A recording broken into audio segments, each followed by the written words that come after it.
death, taxes, and sales at the car dealership. My whole career has been trial by fire. I've found something here. I've unlocked something. Let me figure this out so that I can continue. If I burn myself out, I'm not going to be able to do this week after week after week. It's the gift that keeps on giving all year long. The copy tells you what it wants to be. So, first of all, are you some kind of cyborg? I voice and produce over 2,000 commercials a year. As I continue to work to grow the Everyday VOpreneur podcast, there are a couple of things that you can do to help make that happen. First and foremost, subscribe to the channel. That way you're always going to get notified every time a new episode goes live. Secondly, hit the like button and leave a comment. Let me know what you learned in this episode. Did you pick up a particular hint or tip or trick? Was there something that really caught your attention? Those likes and comments help other people to find the show, which helps the show to grow. Thanks so much for listening to this week's episode of the Everyday VOpreneur Podcast. Jenna Birmingham. Every once in a while, I get the opportunity to survey my audience and say, who do I need to get on the show? And I get a list. People always respond. And your name has come up several times. You got to get Jenna on the show. She'll be so good. I'm like, okay. So try to do a little bit of research, obviously, find out a little bit about you. And one of the very first things that I read was that you were OG Cool Edit. And I was like, well, that's it. That seals the deal then. She gets to come on the podcast. We're going to talk about Cool Edit. We're going to reminisce about the days when you could buy software and own it. I miss that. Subscription models are great, but just owning it outright, knowing you don't have to be connected, you could just open the program and your life will work and you can just do your thing. I miss that. One of the saddest and most tragic days of my life was I had been a Cool Edit guy for a really, really long time. Mm-hmm. And it was what we used when I worked in radio, right? So this is prior to Adobe Audition and everything, but I had gotten a Mac. And I think by that point, Cool Edit had been bought and it was Adobe, but it wasn't available for Mac. And so I had to use Pro Tools for... That's such overkill. Okay. Oh my gosh. I had to use Pro Tools for 3 sad and miserable years waiting. Oh my gosh. And waiting for Adobe to, I think Apple and Adobe were Steve Jobs he was pretty mad at Adobe about some stuff and they were fighting over Flash and all this sort of stuff. But yeah, so I suffered through Pro Tools and I was like, this is like the most ridiculous thing to be using for voiceover. There weren't a lot of options at the time, but yeah, man, yeah. Cool Edit and owning software. Yeah. Well, those were the good old days. And I used Cool Edit. 2006, 2007. It was one of the ones I learned on. And yep. I would actually record my voiceover in SoundForge. And then I would move that audio over to Cool Edit and then do my production in Cool Edit. So it's still kind of multi-stepped for whatever reason. I think it was because they had better EQ on SoundForge at that time available. I can't. When did you start? I can't completely remember. So I got into the station around end of 2006. Okay. Because I wanted to do voiceover and I was broke but they have microphones at a radio station. And you thought radio was where you were going to go to make money? This was never about making money. But that was where they had microphones and I had marketing and promotions experience. So I got into the station, building a street team and doing all that marketing and not marketing, but the promotion side of things. Sure. And if you're available, the production director will come and find voices sometimes if he needs them. And I had a DJ that was teaching me basic beginning production in terms of how to kind of edit and record myself and that kind of stuff. So I already had that little bit of education going on within the radio station group. Okay. And then, the production director, he had come up to me one day and he's like, can you read? And I was like, it's been a minute, but yes, I feel like I could still read. And so I did a 10-second sweeper for the Return of the Taro Pie. I was in Hawaii. To Return of the Taro Pie at McDonald's. And then the PDs for the 5 stations wound up hearing it. And they're like, whoever she is, use her more. So then it was, I learned production and voiceover, especially on the mic and stuff. That was all very trial by fire experience for me. So I never I didn't really become a DJ. I didn't go into radio to become a DJ. Right. It was just an opportunity where they have microphones, and, you know, I was friends with this DJ and he was really cool and he thought I had a good voice and he saw something in me. And then same with the production director, saw something in me, and they fed that for me. So that was, I actually started doing voiceover and production about 2007. And I didn't mean to do production, but I fell in love with it because I'm voicing stuff. I'm playing with music. I'm playing with sound effects. Like, I get to do all of it. And I didn't know that was not an intended thing for me to fall in love with. Right. So I've, you know, I did that for a little while, and then I if you had 2008 happened. Oh yeah, 2008. I was going to say, if you'd started in radio a few years earlier, you might not have fallen in love with production. I remember True. when I started my first radio gig was 95, and everything was still manual at that point. So production, yeah, you were doing the cutting and well, often it was live, you live to tape, so to speak, right? Because you didn't want to have to cut if you didn't have to. And so you got a wall of CD players, you got a wall of cart machines. You're recording to the reel to reel. You're trying to read the spot while you're trying to push the carts to fire sound effects and play the background music. And you're doing this whole thing live to tape. And I remember my first job was as a co-op student in high school. And when I went in for the interview, I said to the PD, he asked me, you know, what do you want to get out of this co-op? And I said, well, before my semester is done, I want to get on the air. And he said, well, I'll tell you right now, we don't ever put co-op students on the air. It just doesn't happen. So, you know, I just want to give you realistic expectations. I think I was there probably about 3 weeks, maybe, before I was starting to do commercials. And it's small radio station, need voices. Okay, this guy's eager. Right. Exactly. Like, and before long. And you always say yes. You always say yes. Say yes. Yes in radio to anything. And whether you can do it or not, you say yes. I became, as a co-op student, I mean, it's great for them because I was working for free, but I literally became one of the primary commercial voices on the station. And it was just because it was a different voice that they were able to use. And I was willing to learn how to produce my own stuff. And so, you know, while I'm there during the morning show and the production studio's open, nobody's there, I can go in and do the whole play thing. But, and do it. Yeah. But I actually, there's a part of me that's like, I'm glad that I got to experience that side of production, but there's a part of me that's like, dang, yeah, like Adobe or whatever you were using at the time. Once digital came along, it made life so much easier. Yeah, it made it easier. And then it just opened up so much more possibility as well. Yeah. Just, and not just ease, but creativity. I think it just opened up so many more effects and sounds and just all the tighter the edit and all the, like, just, I don't know, there's so much more that you can do digitally than if you're, well, I guess if you're really good with tape. I got to do it one moment, right?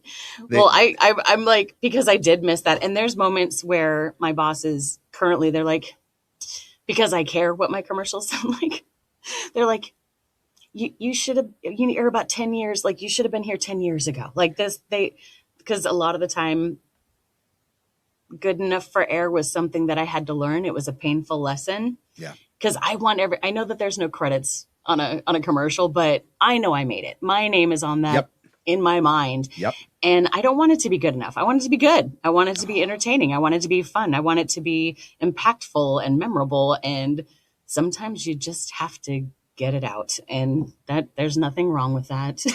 That was my thing. As someone who's creative, it does kind of suck. I was, you know, I'm trying to prove myself as a co-op student, right? So I'm so massively overproducing. Like every other commercial on the air is like, you know, voice and music bed or whatever, right? And I'm like voice and music bed and sound effects and this and that and right, because I'm trying to prove myself. But yeah, kids these days will never know what it's like to sit down and go through the 3-inch thick binder of 50,000 sound effects and trying to figure out which CD in the sound effects library that sound effect was on and getting that queued up and doing that whole thing. So there's a part of me that was grateful for that experience. But yeah, digital really blew my mind when it finally came along. And I was like, oh my gosh, I can't believe we did this for so long. But it's interesting that you found yourself more drawn to the production side, because that's not the typical story, right? The typical story is everybody wants to be on the air. They want to be a jock or whatever. So you go in there not with the intention of ending up in production. Correct. But falling in love with production. Absolutely. Is that where you stayed then throughout the rest of your, I know you're still doing production now, but for all your radio stations that you went through, were you always doing production or did you do on air? Well, I did do on air. I had I think it was 2017. I can't remember. See, this is why I need to look at my LinkedIn once in a while. It was that radio station. When I got on it, I had contacted them about a potential commercial production job. And it's a publicly owned station and they have different rules about advertising. You can do live reads, but you can't do pre-produced commercials. Right. Yep. And I was like, well, thank you for the opportunity. And the PD's like, no. Wait a moment. He's like, I really like your voice. Would you be interested in an air shift? I'm like, I don't know what I'm doing. So if you're okay with that, then yeah, I'm down to do it because, I didn't have, a full-time production job at that time. And this is, one more thing, if I do have experience being on air that can hopefully get me back into a new radio station group, because if there's some reason that they got to pull someone in from another room to do an air shift, I can technically do it. That was my perspective. And so, he was like, yeah, no, that's fine. He's like, I can teach you. You're great. And it was all tracked out for me because I had, the beginning air shift of, either midnight to 4 a.m. or 2 a.m. to 6 a.m. because that's where you get to learn.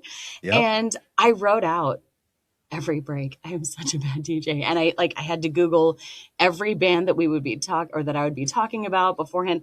So yeah, I was still doing voiceover even though I was on the air because I'm literally reading copy for my breaks, which it was kind of cool because it did help me really get good at my conversational read because you really can't sound like you're reading. Yeah, even as a DJ or announcer, you still have to sound different from when you're doing the radio spots. Correct. Yeah. Exactly. Okay. So I played with voiceover stuff and continued doing voiceover stuff through the years, not full time.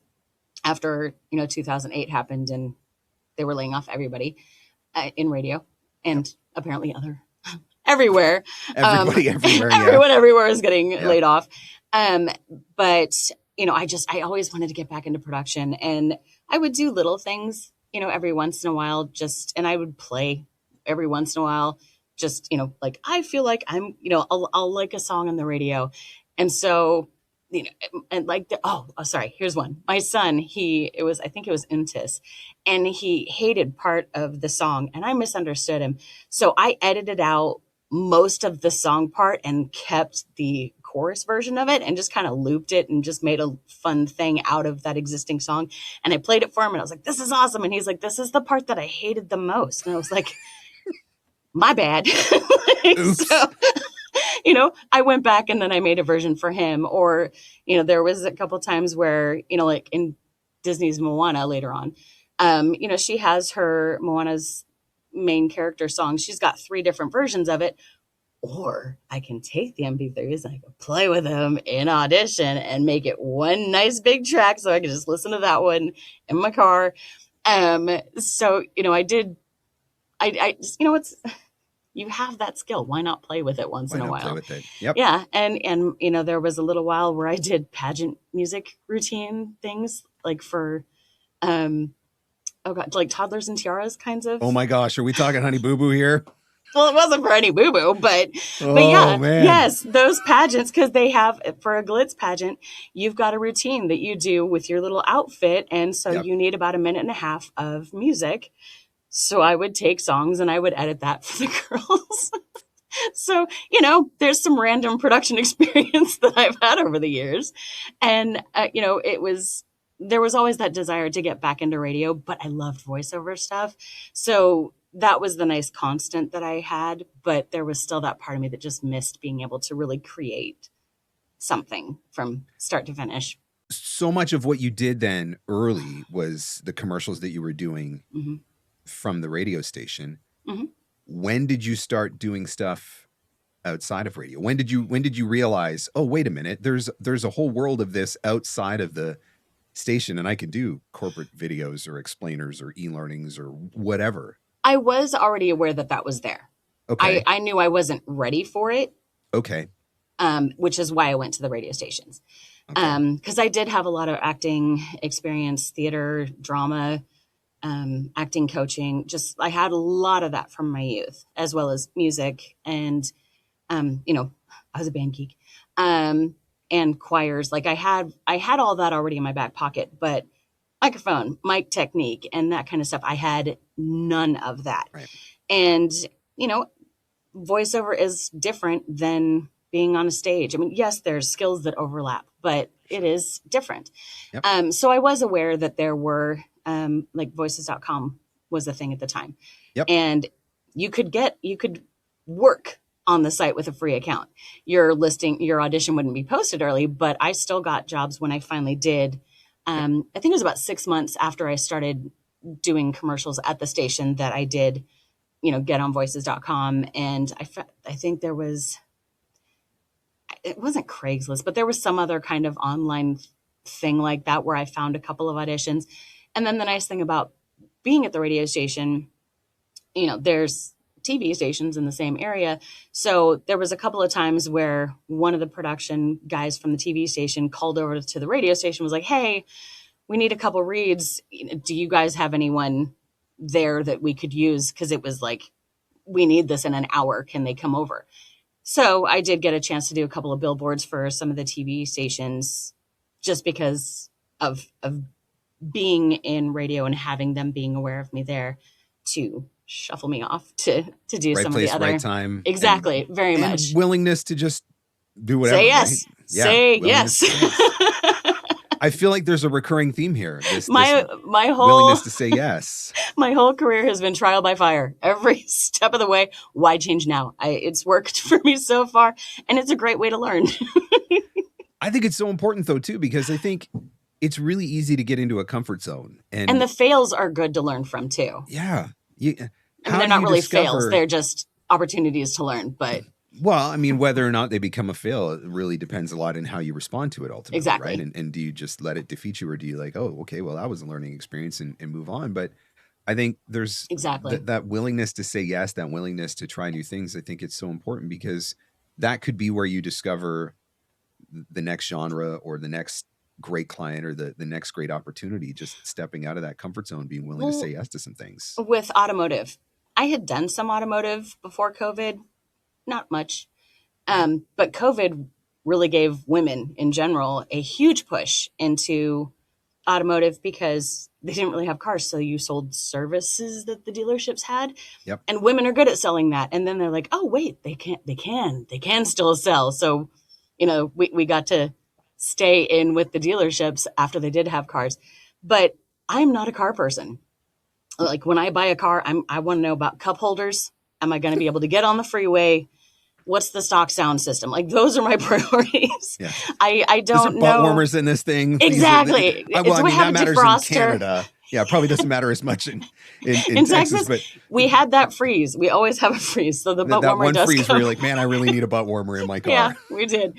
But that's the thing. Like if you had told me 10 years ago that automotive would be a big genre in my career, I would have been like, you're mistaken. I'm not a car person. And you don't have to be to sell it. If you can, can you sell it? Can you connect with your audience? Yep. That's the part that matters. Whether you really know what the benefits of the different size liter engines and stuff and how that, I don't know. I'm not your girl if you want to talk about cars, but if you want me to sell it, I am your girl. So I'll get in it and drive it. And if you need anything beyond that, exactly. I'll be performing the concert down the freeway. Yeah. That's me. So how did those early automotive opportunities come then? Was that through the production work that you were doing through the radio station, or one dealer leads to another, or where did that start? I had gotten one through a casting site. Okay. And then my big one that I had gotten through my day job with doing the production work, and the salesperson wound up giving away a little bit more to the client so that way they could make the sale, which was cool. I can say that I did it. Like, I love that I can say that I did it. I did not get paid for a significant job because of it, but I can say that I was the voice, like when you go inside of a car and it tells you the details of the vehicle. I have one of those. I've done that. So, I mean, at least I can, mark it off on my things that I've done. But any of us that have worked in radio have somewhere that one story of that one job that we did. Yeah. Because you're an announcer or because you're on staff. And if a you lot could of us, just do this too, so we could make the sale. Yeah. And, everybody does. Some of us, it depends, right? Like when I was not, for a good portion of my radio career, I was not doing voiceover and I wasn't even really aware of voiceover. And so it's not until after the fact when the voiceover career starts and then you look back and you're like, gosh, darn it, they really screwed me on some of those deals. Yeah. Once you get a little bit more knowledge about what was going on there. But so I think we've all got those stories. And that was the thing, again, back in 2007, 2008, if I was requested as a voice, I got an additional little fee that, I was paid. Yep. And I don't get that now. That's not a thing anymore. It's nice while it lasted. It was nice for the while. But yeah, so visiting back to the earlier automotive stuff, most of it was through work. And again, it was just a couple. And then about a month, 6 weeks into the COVID situation, that's when I started getting more. And then they kept coming back and again, getting more. And I was just like, I don't know what I'm doing right, which is why I eventually went to, I took Cliff Selman's class once the conferences opened back up, but specifically for automotive. It's like, I'm doing it, but I don't know why it's working or what I'm doing right. And I just needed that little bit of clarity, confidence, something like that is what I guess I really had needed. But it was just something that came to me that I was good at. And so then I just kept doing it. And then I'm also on some rosters. And again, at that same time, it was, whoever the client was, they're looking for women to do automotive. And they found my voice. And again, same thing. I did it and then they kept me. So I just got lucky with that stuff. That's the thing. I think that's one of the things that we misunderstand about this industry is so often there's this assumption that you have to have an understanding of this genre, or you have to have had formal training in this genre or whatever. Do those things help? Absolutely. 100%. But sometimes if you're just the right voice that the client hears in their head, like I've never booked a job or not booked a job where a client said before they hired me or didn't hire me, have you done this particular kind of thing in the past? Or have you done these types, right? Like they don't done this before? Yeah. And how honestly, many automotive dealers have you voiced previously? They're like, they don't care. They're just like, she sounds good. He sounds good. That sounded great. Can they do the job? Can they do the job? Can they do it repeatedly? Can they do it in a timely fashion? Are they easy to work with? This is the stuff that matters, right? It's not always about having that deep-seated experience, but good on you for recognizing I've found something here. I've unlocked something. Let me figure this out so that I can continue to keep going down that road and unlock even more of it. Yeah. And I didn't know about direct marketing at that point, even though you can direct market regular commercial stuff. It just not something that ever registered in my brain. But then again, with automotive, especially tier 3, which is where I live, it's very much dependent on what you put into it in terms of those touches and those relationships. And I didn't know that, which was where the training portion of things came in and really helped, because I would have just been happy just doing the stuff that I got from work. But it's like, or I can do more, and I can do a lot more of it, because I'll take a slow dime over a fast nickel. I have no problem with that at all. I'd much rather have a relationship with a client for years. Sure. Yeah, they're not paying me huge amounts of money to do their stuff, but I know that every month that has a holiday and months that don't have holidays, they're going to be having sales and they're going to be coming to me for those. And I value that. Death, taxes, and Sales at the car dealership. You can count on it. You can bank on it. These are the things. Yes. Just to clarify, tier 3, you're talking local automotive. Yeah, where you're selling the dealership versus selling the vehicle or brand, which is tier 1. And that is, I've talked to Cliff, obviously, on the show before, Bobby Maxwell, and she talked to me about, it really is, if you get in with if you get the right dealers and the right opportunities, it's the gift that keeps on giving all year long, right? Like there's every month, like Bobby has said, like every month, like clockwork, like I know these few days, I don't book vacations, like I don't do anything these few days at the beginning of the month because I know they're going to need me. And if I don't, like I have a couple, if I don't hear from them on like the 8th or like the 6th, if it's, if it's not the weekend, I'm like, I want to be like, you guys okay? Getting a little you're normal. What's going on? You're supposed to hear from you by now. Where y'all at? But yeah, there's definitely specific days of the month where I can pretty much count on hearing from this specific dealerships. I've got one that's just really kind of loosey-goosey, and again, they're coming. I don't care when they reach out to me in the month. Sometimes it's in the middle, sometimes it's at the end, sometimes it's in the beginning. They will come at some point in the month, but all the rest of them, I pretty much know when to expect their recordings. And like for the conference that's coming up, it's towards the end of the month. And I did reach out to a couple of my dealerships, clients that generally are the last week of the month. And it's just like, hey, just a little heads up. If we can get those scripts a little bit ahead of time, or if you don't mind being in a rush on the production side, I can knock them out when I get back. But again, I've had this relationship with them for several years, for all the ones I reached out to a couple weeks ago. I've been working with them for years, and this isn't the first time I've been like, hey, I'm going to be out of the studio for a few days. And they've always been very accommodating, and we've always made it work. But yeah, you can absolutely count on holidays and your clients when they're going to be, especially for automotive. You said that COVID really kind of unlocked the genre for females. Yeah, it definitely gave us a push. We were making some progress, but that really pushed us, I feel.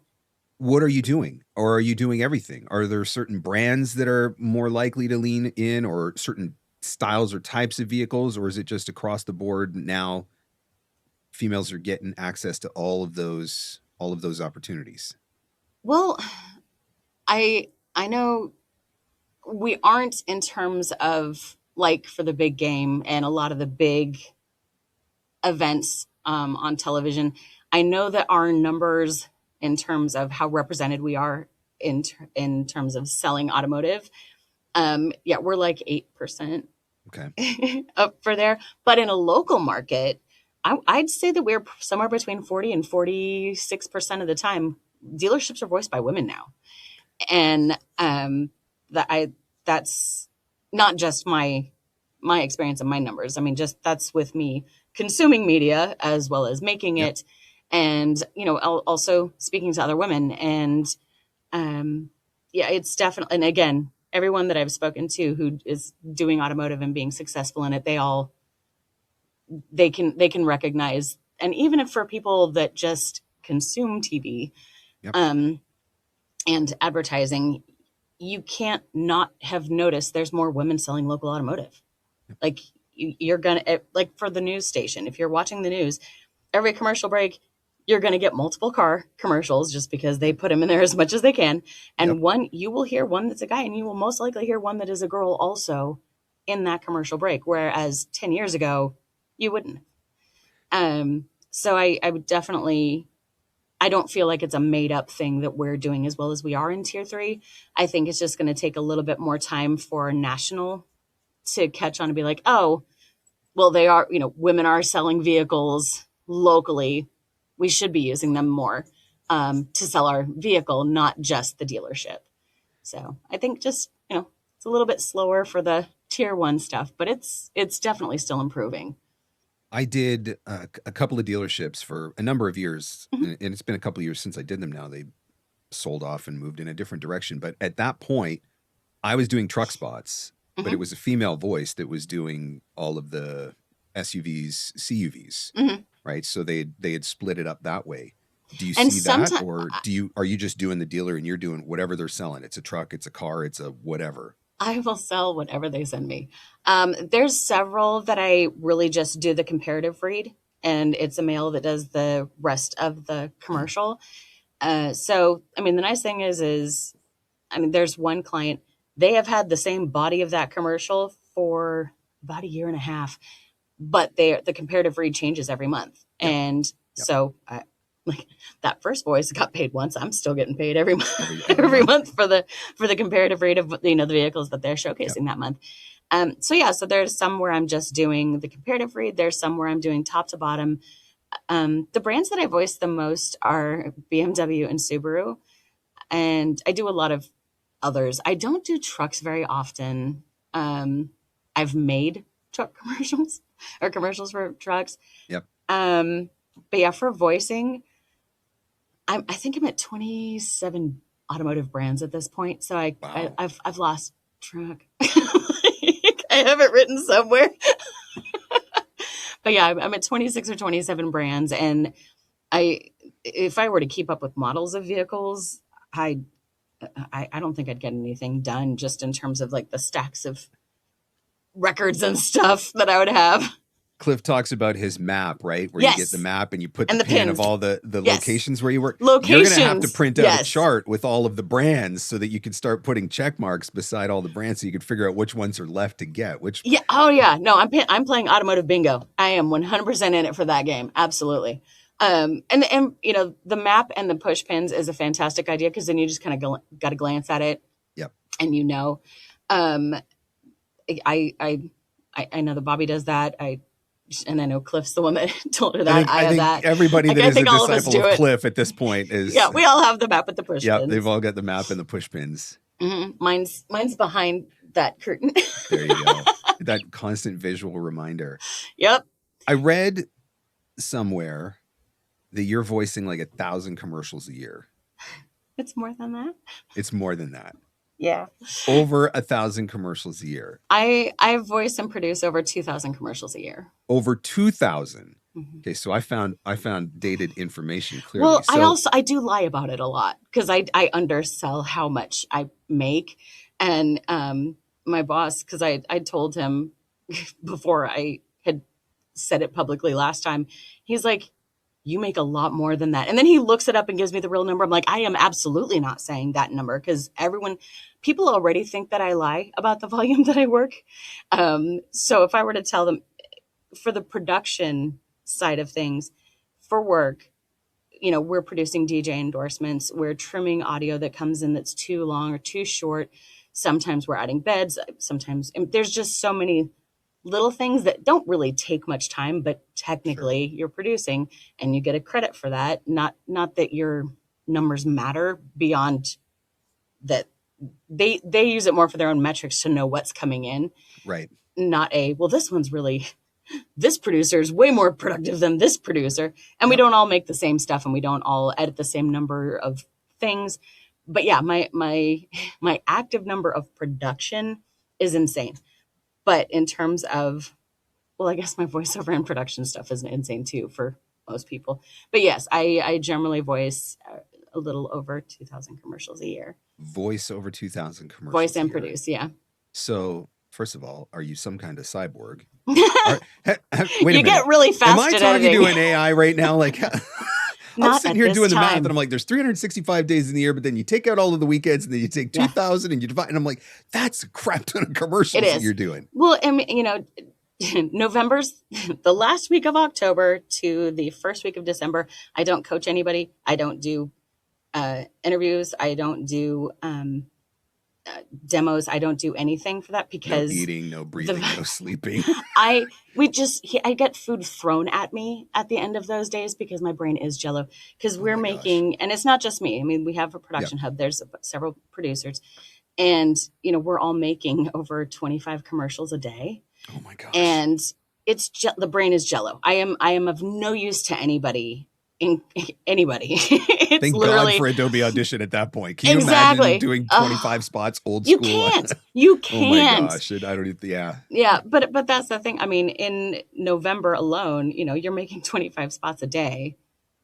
And that doesn't count my freelance voiceover stuff that I'm doing in between, stuff that I'm making, stuff that I'm voicing, and Right. as well as if I'm voicing before work or after work. So yeah, it's literally, there's a lot of DoorDash that gets ordered in November, and I'm not the best conversationalist at the end of the day. It's entertaining because I can't speak Yeah. at all. I'm messing up words. It's ridiculous. But at the same time, you absolutely get a rush because you have so much coming at you. And the nice thing, because I've had this job for over 6 years, and again, a lot of these clients, they may be annual buys. So a lot of the times, like, we love what you did last year. We just need to change the dates. So, Right. that commercial is not going to take me very long. It'd Go just back be a and matter of just voice reference. matching my read from last year or the year Yep. before, whatever it was, matching that, and then, remixing it down and popping it back out and moving on to the next one. And yeah, it picks up the last week of October. And then by the first week of December, it's slowed down. Then January is a little slower, and February. So it's like you kind of have a chance to recover. The first year that I did this job, I didn't know that you can hit a creative wall. I got so scared because I had only been working here a few months, and I was in the middle of making something, and all of a sudden I couldn't hear. My ears just, Man, I was glazed over, and I couldn't terrifying. hear levels. And I was like, I'm not going to be able to do this job. Like, I can't, like, I didn't know that was not the volume that it would be from then on. Right. I didn't know. None of us did. Because the production hubs were a new thing at that point. But yeah, I was just done. And I went to one of the other producers, and I sat in there, and I was like, I don't know what's going on. Like, I can't hear. And she's like, you're okay. You're okay. And I said, I'm just going to sit in here for a second. And I sat on the floor, and I was just like, okay. And then I watched it hit her. She just glazed over, and she's like, It's contagious. yeah, I can't hear, because she was just finishing one too. Yep. And she's like, oh, this is so weird. And then, another producer from across the hall comes in. He's like, I'm done for the day. And we're like, what do you mean you're done? He's like, I can't hear anymore. We're like, and he's been producing for like 20 years on like a mass sale. And I was just like, oh, thank God. Like, it's not just. And then again, a little bit later, another producer came in, and he's like, well, I guess I'm finished. And her boss happened to walk by, and he saw all four of us just like a bunch of glazed Just donuts done. in there. And he's like, you go home, take care of yourself, rest. You clearly we had nothing left to give at that point. But the nice thing is after having hit that wall, every season, year coming up since then, it's coming. I haven't hit that since then. I've definitely been overwhelmed, but Sure. just knowing that that's something that's possible and that's coming, it makes it better. It doesn't freak you out when all of a sudden you can't hear things. You're just like, I'm going to get up. I'm going to go play with the dogs, going to go outside for a second, and then come back in, and hopefully your ears reset. Yep. And Got to have a way to just break it up for a second there. Let's exactly. just go back for a second, just so Yes. people are clear. Yes. This is not all you in your freelance voiceover business. You are working for a company that is producing commercials. Correct. Which you do voiceover for. Yes. But then you also have your freelance voiceover and your clients outside of that. Yes, okay. I do. Just want to clarify for people who are like, oh my gosh, how does she do that? And it's a lot of juggling. Well, let's get into that. Talk about your workflow a little bit. How do you manage that? Okay, so I'm normally checking emails before I even get out of bed. And then it's, start replying, seeing what stuff I may have to do in terms of for freelance side of stuff. And then for work itself, I start around 8:00, and I'll sit there and I'll knock out the fastest stuff first just to get it out of the way, off the plate. And then then the juggling starts happening at that point. One of the rosters that I'm on, they will email, and basically I have a couple hours to turn that around and get that back to them. There's no auditioning. I don't even have to deal with billing, nothing. Like, it's right. I pay them a significant percentage, but it's easy. I don't have to, I literally read it, send it back, and that is the extent of my participation with that. So it's kind of worth the percentage that they take. So I have that'll be bouncing. If I get an email notification about an audition, that I've been selected for, I'll do that. But while I get those email notifications, we use VCreative. I work with Odyssey and we use VCreative, and you can tell at a glance just because of the color coding system that we have. Like, I can see how much stuff that I've actively got to produce or edit or trim or whatever. And, that's obviously the most, like, that's my primary job. That's my salary. That's my medical benefits. That's all the things. So that's definitely the priority. And then it's just a matter of, if I have downtime with that, that's when I'll try to do, some social media stuff, maybe, sharing some work that I've produced or voiced lately, trying to do something. My social media game is not what it should be in terms of any consistency. But it's pretty much just for me to share what I do and what I can do and what I'm proud of and that kind of stuff, versus actually providing content for people to potentially learn from, other than maybe get an idea or hear a different way to do something. I don't know. But I do try to balance some of the social media stuff in there. And again, as the day's workflow allows. And, some days I get lots of stuff from my rosters that I'm on. Some days I don't get anything. It's just the way that I think today I had one. Last Thursday, I think I had 7. So you never know. It's a roster. You don't know. I'm not currently on any pay to plays, not because I'm against them. I think they're a great way to get clients and to push yourself and have access to auditions. I don't really have the time currently. I haven't figured out a way to really be able to factor in the time to audition and sift through a pay to play site to do that. But again, if anytime I have someone or like a past client that reaches out, I'm always very quick to respond to hopefully work with them again. So it's the whole day is just bouncing. I've got, 1, 2, 3, 4, 5, 6, 7, 8, 9, 10, 11, 12 tabs open on one, on my Chrome. And then on Firefox, I've got 4 tabs.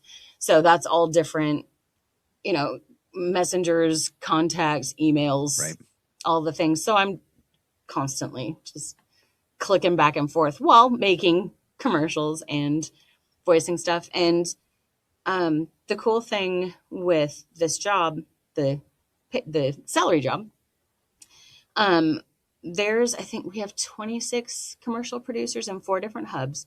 And, we have multi-voice spots. So there's times, or there'll be, like, I'll have a spot that I'm making and they want a male and female version. But since I've got the session, I'll go ahead and just cast the male version. So I'll send it off to one of the guys. They'll send me back the audio, and then I'll, mix it down, make the spot and load it. Same thing for them. They may have a male and female version, and I'll get the voice request. I do it, kick it back. Usually I give 3 takes, whether it's one of my clients or one of the people that I work with, just out of habit anymore. It's just, you get 3. If I'm really in a crunch, you're going to get 1. But yeah, it's just that bouncy stuff. If I have a directed session, I will not be taking lunch that day for the salary job. I do still make time at some point. Normally when things are slow, I will, again, duck out, take a moment for myself, play with my dogs, just kind of etch a sketch myself. And then at the end of the day, it's generally that's when I will do stuff like this with you, or I will coach somebody, or I'll be working with someone on their demo. I've been a part of a voiceover program in Ghana. So that's been really cool. And that's via Zoom. Obviously, I can't make that trip quickly. I can't make that trip and be back in a day. But yeah, so the evening is normally when I have to do that kind of stuff. I do make a point to not work on Sundays. If I can avoid working on Sunday at all costs, I will, because I need to. Everybody's got to have a day, right? I can't. I try not to work on Saturdays, but sometimes it happens. But for the most part, like, Sundays are my vocal day off. It's my Etch-a-Sketch day, because if I burn myself out, I'm not going to be able to do this week after week after week. You can't be constantly creative. You can't be constantly bouncing.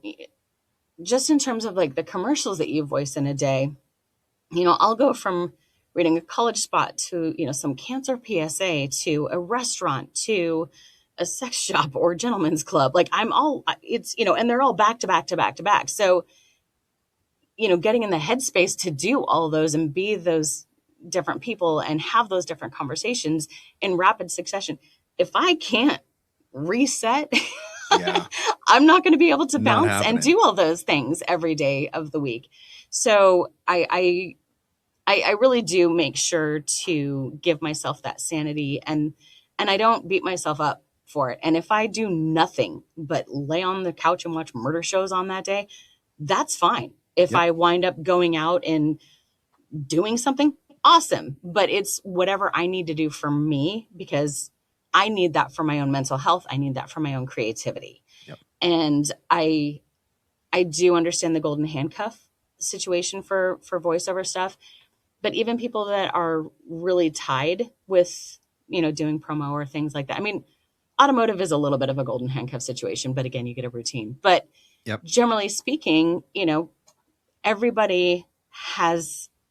everyone who's successful in their life, not just their career, they do have some boundaries for self-care. 100%. And that's important. And I understand the drive. It's almost like an addiction, like especially if you're on vacation, to be like, oh, I'm missing this opportunity. I'm missing this audition. And that's okay. And I admit there have been people that have gone on vacation and I wound up getting the client because they liked me and they switched.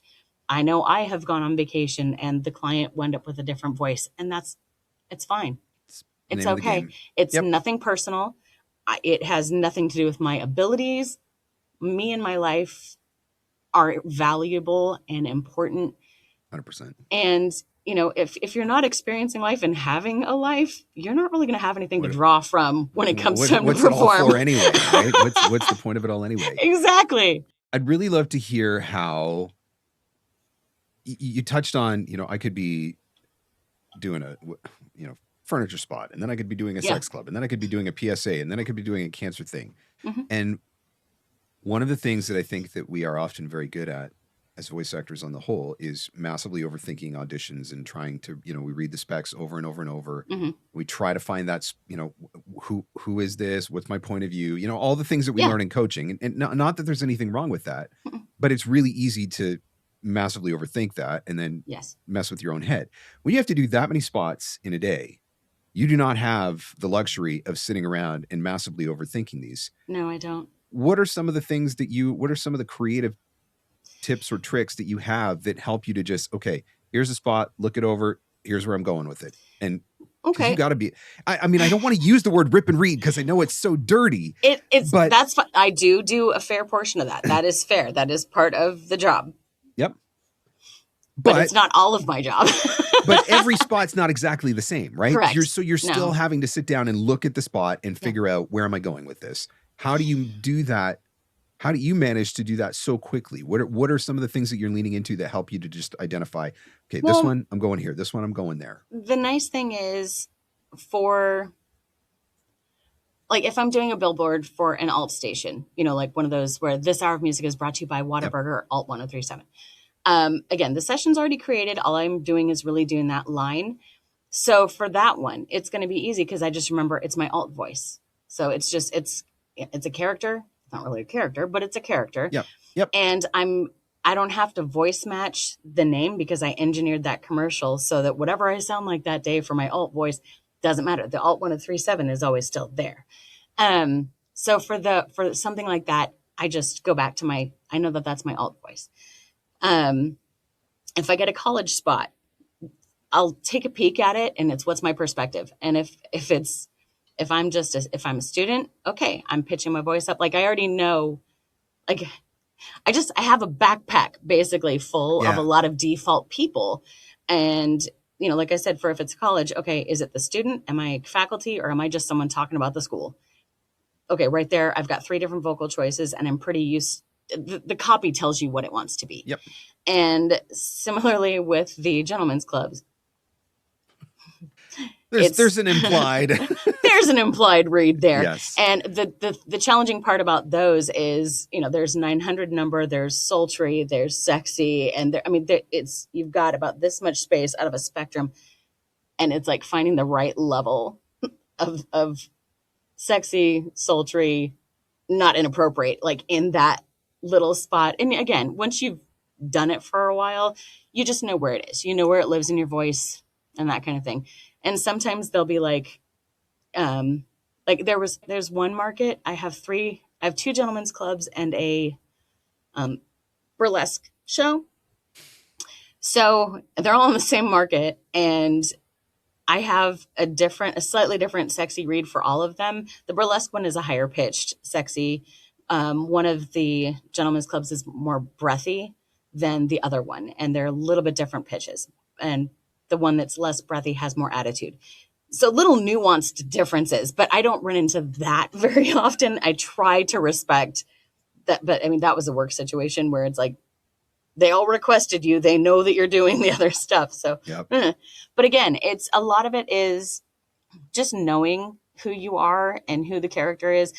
And when you're seeing so many scripts, you do know to me, it just feels like they know what they want to be. And if I'm coming at it, there's sometimes where I'll be halfway through it and it's like, you know what, that just doesn't quite feel right. And I'll make some little tweak and then I'll, do it again. But generally I go with what feels right. So it's not that I don't look at the script and do the who am I talking to and all that kind of stuff. But once you've been if you've done 15 colleges, you know who you're talking to. Like some you start to recognize the patterns or have, exactly. like you say, characters that you can tap into. Exactly. So for me, that's how I deal with it. And I do approach, scripts sometimes where it's like, okay, this, normally with the more serious ones, because those are, you have to dig a little deeper inside for those. Yep. But that's when I'll sit there and it's like, who exactly am I talking to about this particular program?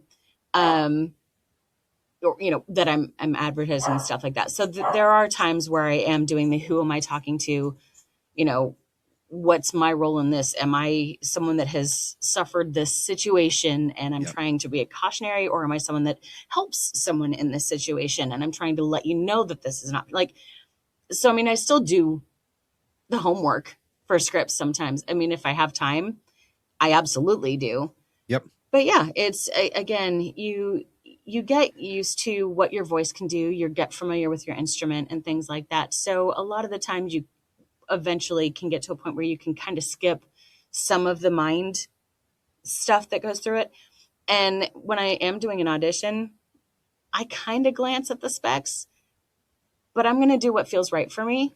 And, I'm going to read the copy, and what I get from that, I may be totally wrong. I don't know, but at least I'm going to feel good about what I do. Yeah. And if I hit the specs okay, cool. If I don't hit the specs, you're getting an honest performance out of me and what I feel like the script deserves from me.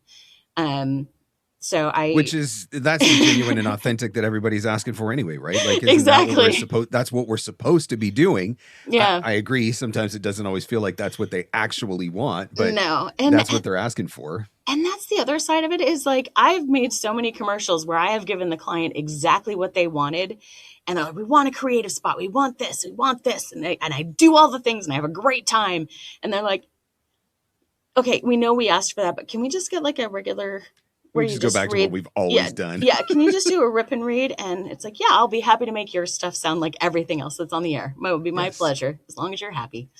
And I think we've all been in that spot where we've booked a session and we've gone in and you're sitting in the studio and you got 5 people on the other side of the glass and everybody's got to have an opinion and everybody's got to be able to justify why they're there. Yep. And where the spot ends up after that, 2 hours to record a 30-second commercial, where it ends up versus where it started and what they asked for. And by the time you walk out, you're like, I just want to go and drink.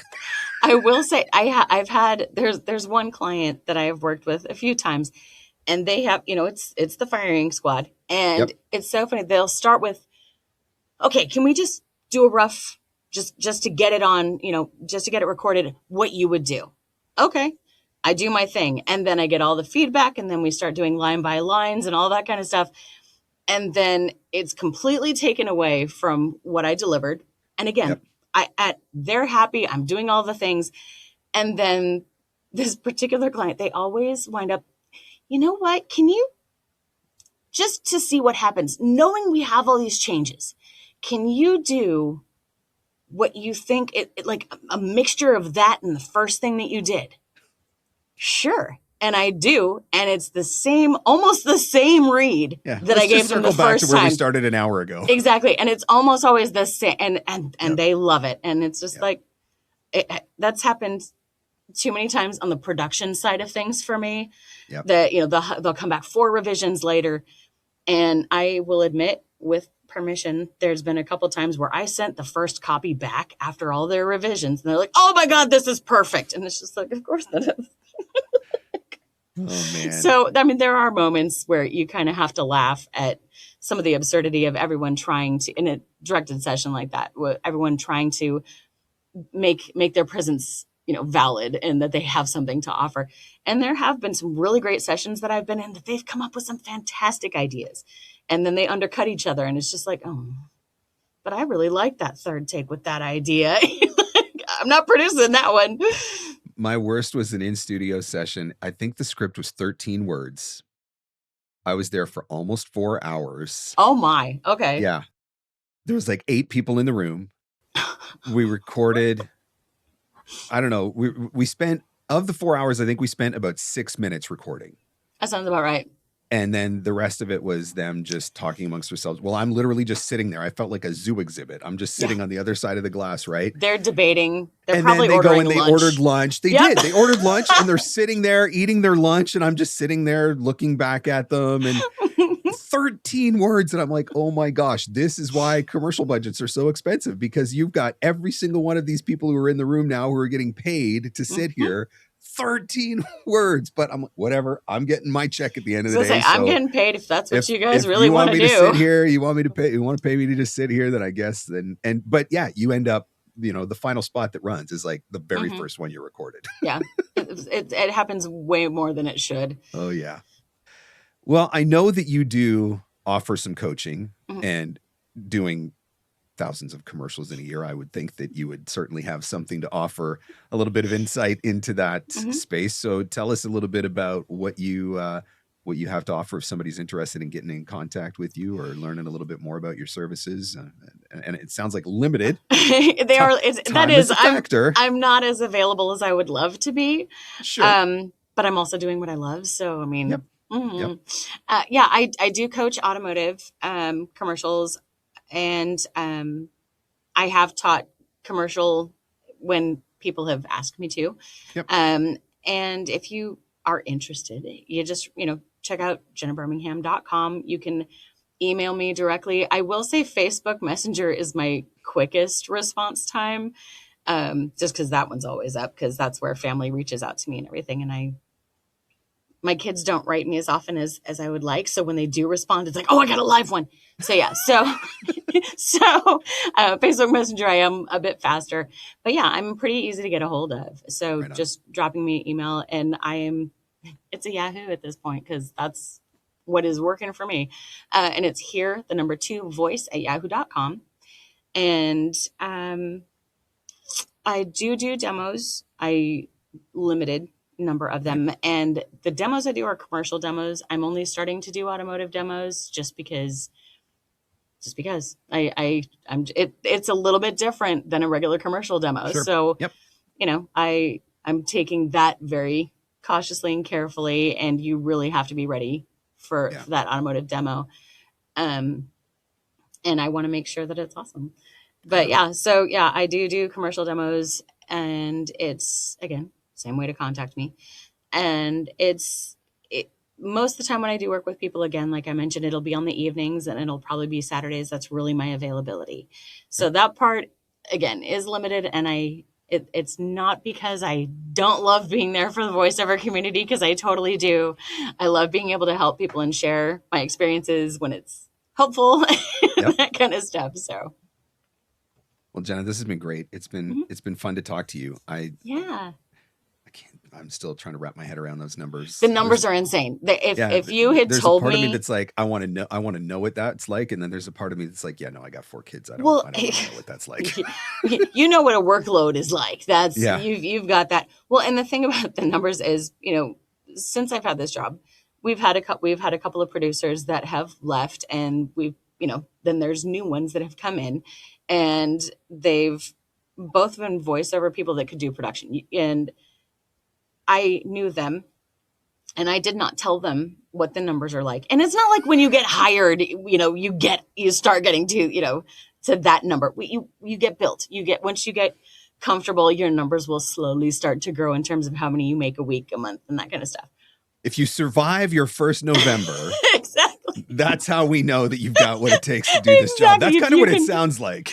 Well, and I mean, but that's the thing is like, for the women that wound up getting these jobs, afterwards I'm like, because I told them, they asked me ahead of time. One of them, I approached her. I was like, listen, we've got an opening and I would love for you to try. And like, I don't know what your job situation is. I don't even know if this is something you want, but I want you to be part of this so that I can work with you.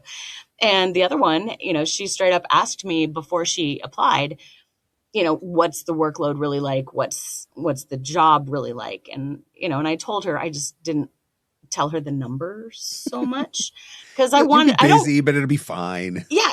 And that's the thing is, on day one, when I started, I didn't make 10 commercials that day. I think I made 2, Yep. But it's the numbers are ridiculous. And I have honestly had people that have accused me of lying several times. The keyboard warriors, they're very good about that. And it's like, well, you can call me a liar. I could show you the folder of everything that I've made this year. I started in September. So the first, in 19, I didn't make 2,000 commercials that year. But every year since then, it's been a thing. So yeah, it's crazy. It's a lot of fun. And if I had to choose between doing only voiceover and doing production and voiceover, I pray that I don't ever really have to make that decision. As much as I would love to just be full-time voiceover. And similarly, when I've had my work up for an award, it was like, well, I voiced this one, but I made and voiced this one. Like this one's my baby, and this one was a team effort baby. So it's difficult choosing. You need that creative side. I do. Yep. I love the creative side. So. Well, Jenna, this has been great. Thank you so much for your time and for coming on the show and sharing from your experience. And we'll make sure to put everything in the show notes, all the links, social media, all that sort of stuff. So if anybody wants to reach out and get connected, they'll be able to find everything there. Thank you.